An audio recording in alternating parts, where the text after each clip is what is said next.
Hey guys, and welcome to part 2 of our discussion about the rumored lineup of games coming to the Nintendo Switch in 2017. Now if you missed part 1, there's a link to it in the description below. And with that, let's pick up right where we left off at. Alright, moving on to the rest of 2017, there's not a ton here. This is where, we don't have, the information's not nearly as detailed. But for the remainder of the year, according to Laura, we're going to see Pokémon Stars, which is something that recently came from Eurogamer, I believe.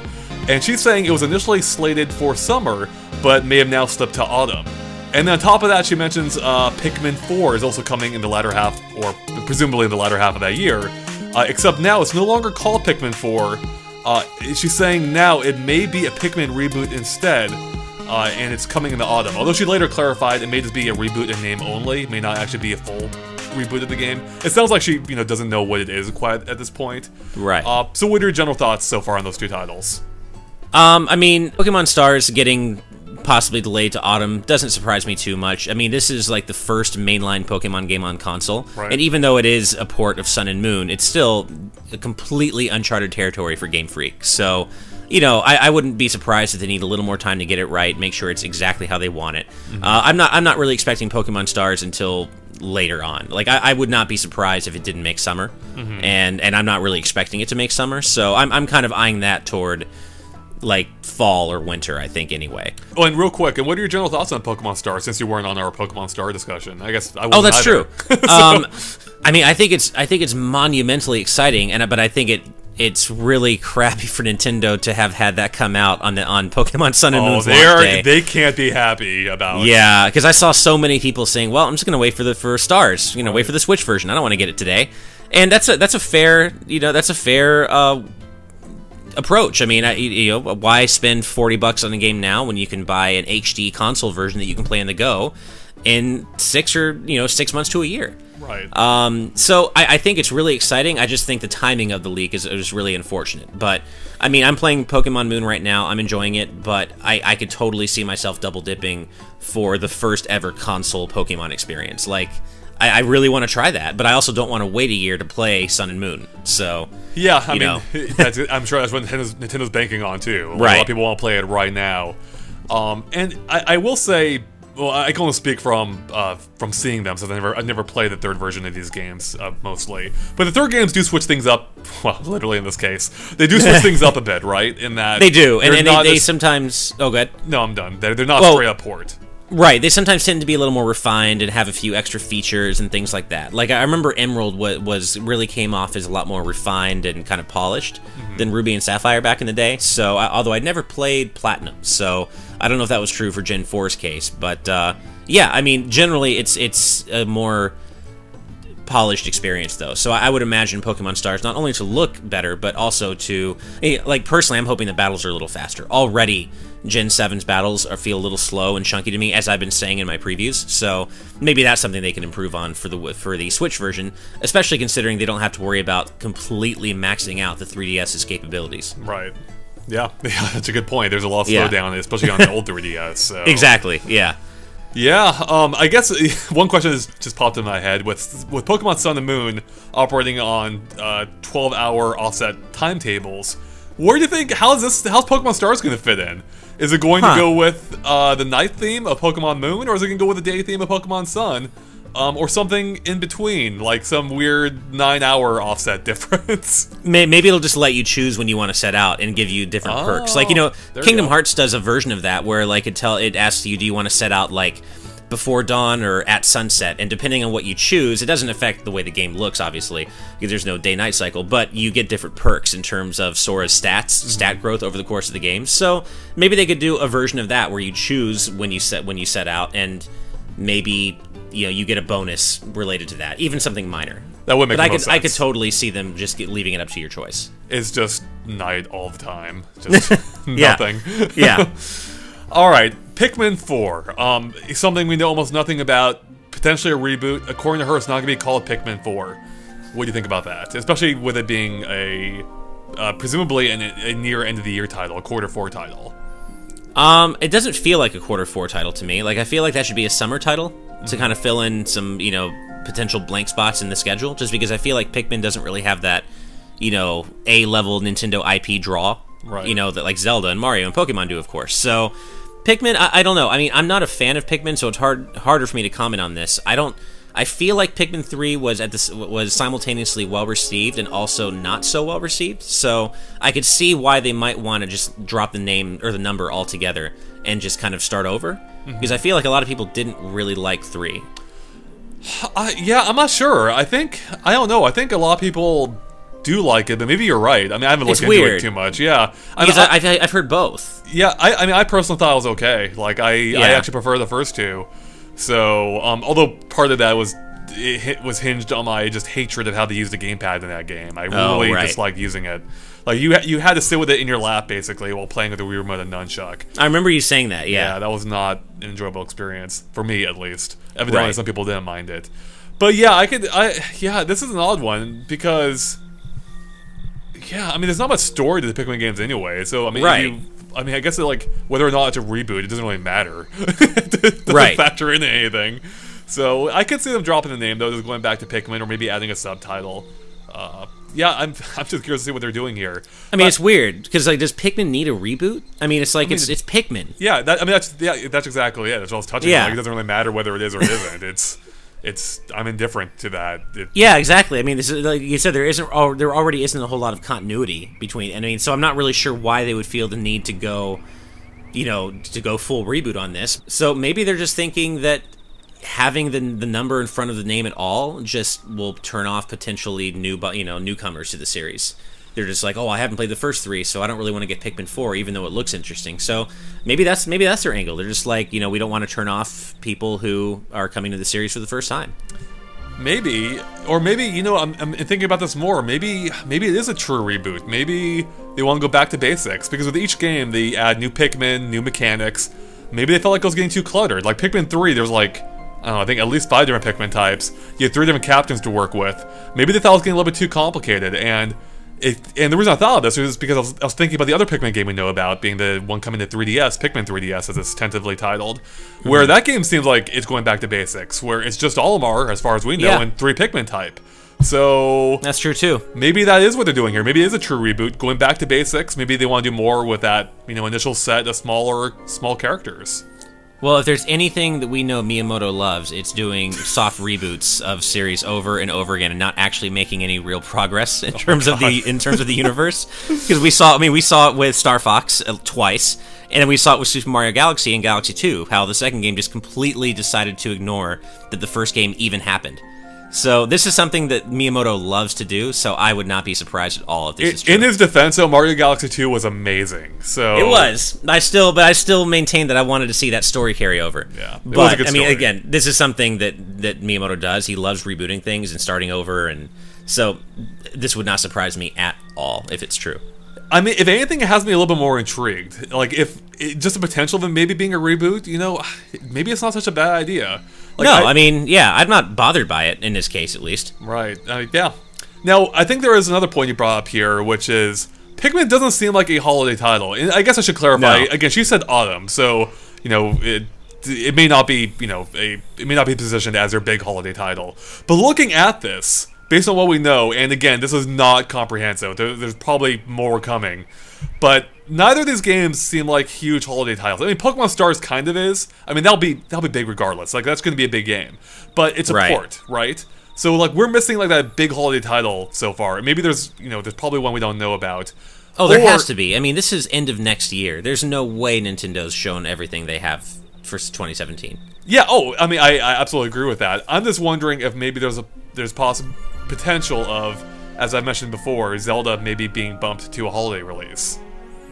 I really wish you'd stop even putting that out in the universe. Just stop. It's not going to happen. It'll be summer. It has to be summer. It has to be. Oh, I hope you're right, my friend. I mean, you could be. I see what you're saying, but I just don't believe that Nintendo thinks that they can trumpet Breath of the Wild as like their one big game for like 3 years running now. Like, I think they know they have to have something else. Because, I mean, Zelda was supposed to be last year, and now it's supposed to be this year, and now it's supposed to be next summer, and now maybe next holiday. Like, I feel like they know that there's a statute of limitations to how far they can push I don't think there is. I think Zelda's already long surpassed that. You think so? Yeah, I think so. I mean, I think they could easily bump it to holidays, and they would be really no worse for the wear than they already are. Oh, I mean, I agree, but I don't think they could bump it to the holidays only if the reason they're doing it is because they don't have anything else for the holidays. I don't think they can position Breath of the Wild as their big holiday 2017 title because they have to have more development. They have to be working on more than that, or else the Switch is going to have the same exact problem the Wii U did, which is, software droughts. Well, yeah, that actually is a perfect segue into what I wanted to touch on, and that is comparing this to the Wii U. Because I actually went through Wikipedia and counted up like the games and made a list of the games that came out for the Wii U at launch in its first year. And I thought it'd be fun to just compare and contrast, because the Wii U had 17 Nintendo-published titles in its first year. Now, I want to clarify, like, I didn't do a ton of research into this, so maybe I missed one or something in there, but I'm pretty sure that's pretty solid. 17 first-party titles in its first year, as compared to 10 we know about for the Switch so far. So, on the face of it, discounting ones we may not know about, that doesn't stack up terribly well. But when I started digging a little bit deeper, I think the Switch actually comes out pretty far ahead, because if you take away the titles that weren't Nintendo developed, like several of those titles were developed by another party, like Ninja Gaiden, for instance, but Nintendo co-published it, I think. Right. That left us with 13 titles Nintendo either developed or basically developed. Like, I'm adding Mario and Sonic at Olympic Games in there, even though that's a Sega developed title. It so heavily features Mario, I think that kind of counts. So that leaves us with 13 titles. But then you start looking at those titles. 3 of them are Wii Sports, Wii Party U, and Wii Fit. 2 of them are what I put in here as garbage tier, being Game & Wario and Pokemon Rumble U. Okay. One of those titles was Super Mario Luigi U, which is basically just a DLC expansion pack. Another was an eShop title, being NES Remix, and so that already drops us down to around 6 titles. But one of those titles was Wind Waker HD, was just basically a remake. So that brings us down to 5 first-party new titles that weren't Wii Sports branded or Wii branded or garbage tier or DLC expansion packs. And you know what? Wind Waker HD was so awesome, I'll give them that. So and one of those was New Super Mario Bros. U. So I mean, like, let's be honest here. That's not exactly the biggest draw. Well, so those 6 games now are Nintendo Land, New Super Mario Bros. U, Pikmin 3, Mario 3D World, Mario Sonic at the Olympic Games, and Wind Waker HD.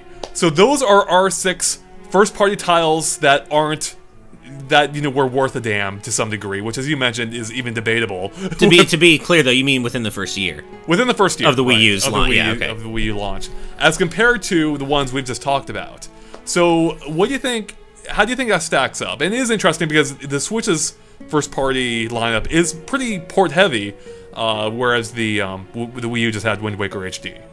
Right. I mean, it both kind of stacks up favorably and not so favorably against the Wii U, just because, again, there are more games, but a lot of those are ports. Right. So, and I've seen a lot of chatter, around the internet about, showing concern about that, how so much of the Switch's year one lineup seems to be just Wii U ports, and that's a fair, again, I mean, for the minority of us who bought a Wii U and have played all these Wii U games, that's a fair concern. Mm-hmm. And when you do take out those ports, you're not really left with as much. I mean, you're left with Skyrim, which is also a port, and you're left with Mario Rabbids RPG and 3D Mario and Just Dance.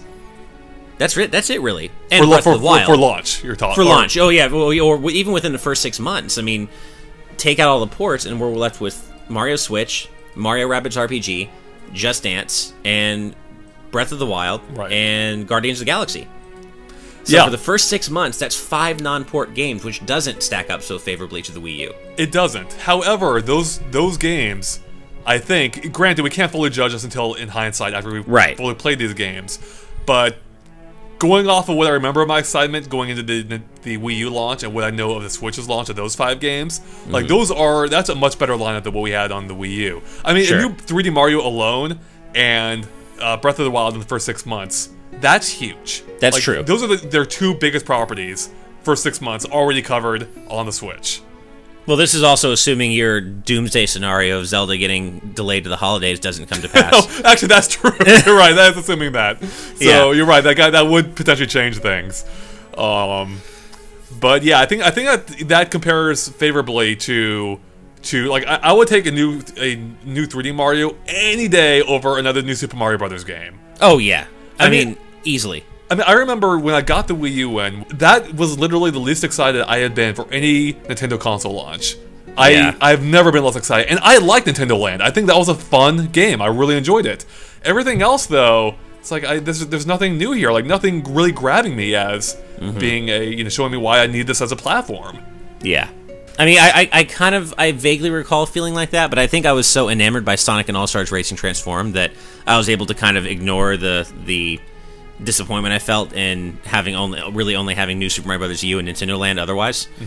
So, yeah, but I totally hear you. I mean, that I would take a new 3D Mario any day, even though they traditionally, for Nintendo, they sell far worse than new 2D Marios. So, they do, yeah. So, but, I mean, yeah. As we saw, 2D Mario didn't do much for the Wii U at launch, so... True. Yeah, that's also true.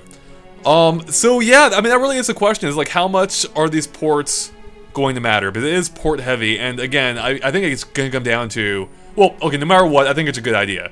Like, they're just taking over games from the Wii U, as we discussed, and bringing it to potentially a broader audience. Right. That's a good idea in principle. Again, though, I do hope that they're adding enough to these games to make them feel new and fresh, even to those who've already played those games.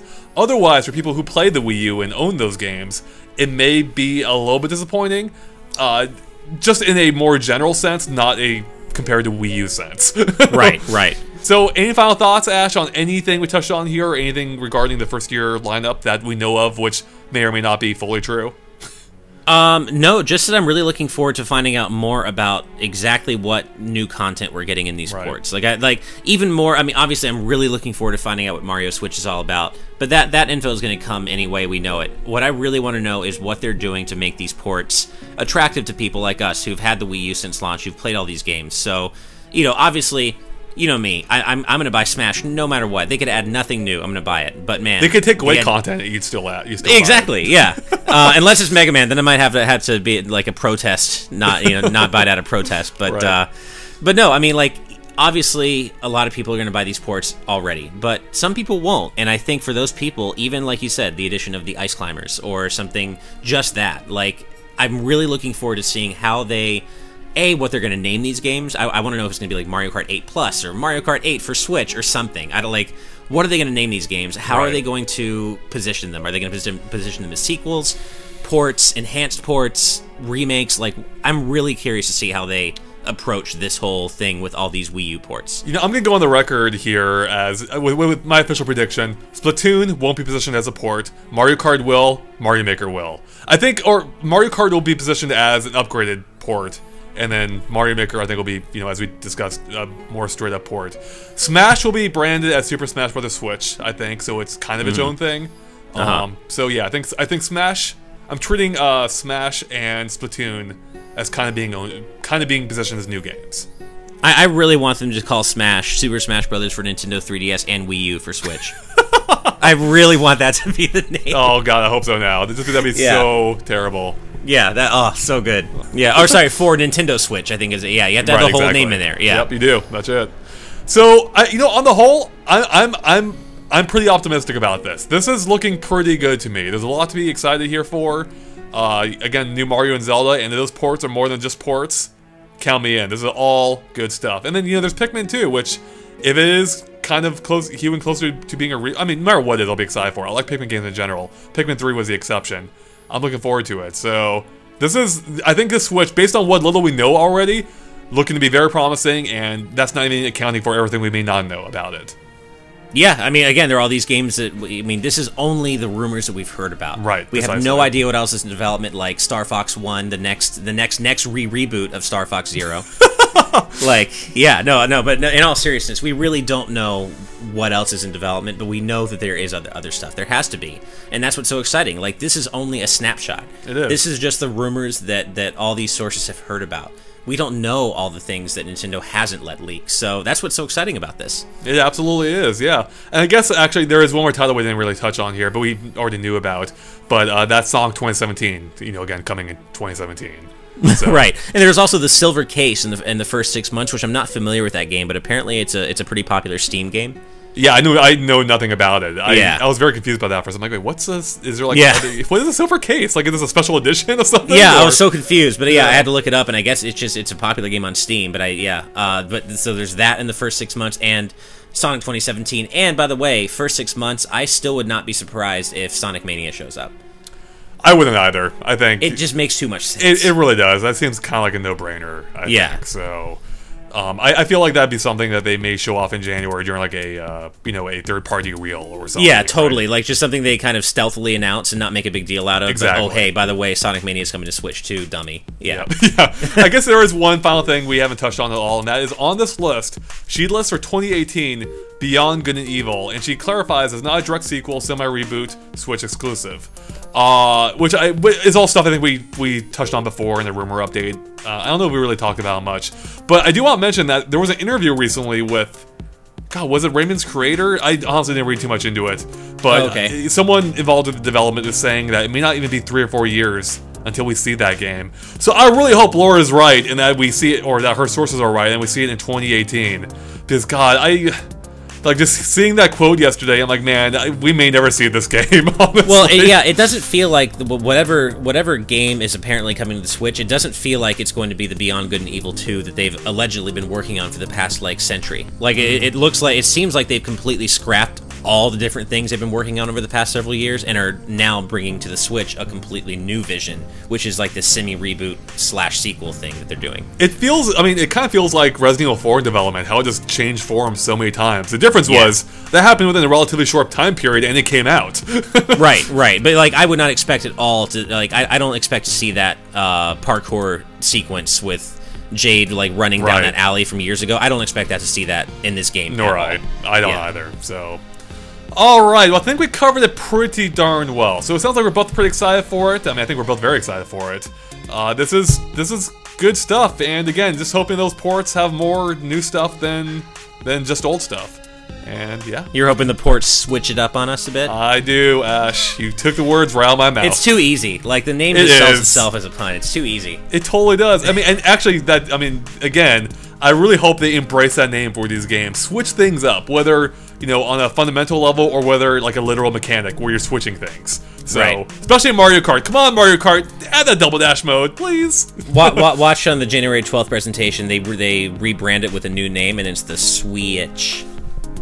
The WII, gotta have the Wii name in there. Oh my God. The Switch. Right, we're done here. I'm cutting you off, Ash. Nice. Alright guys, thanks for watching. If you liked our discussion, make sure to like and follow us on Facebook and Twitter at GameXplain. You can find links to them in the description below, which is a good way to keep updated on everything we post. And of course, stay tuned to GameXplain for more on the Switch and other things gaming as well. Catch you later. Bye.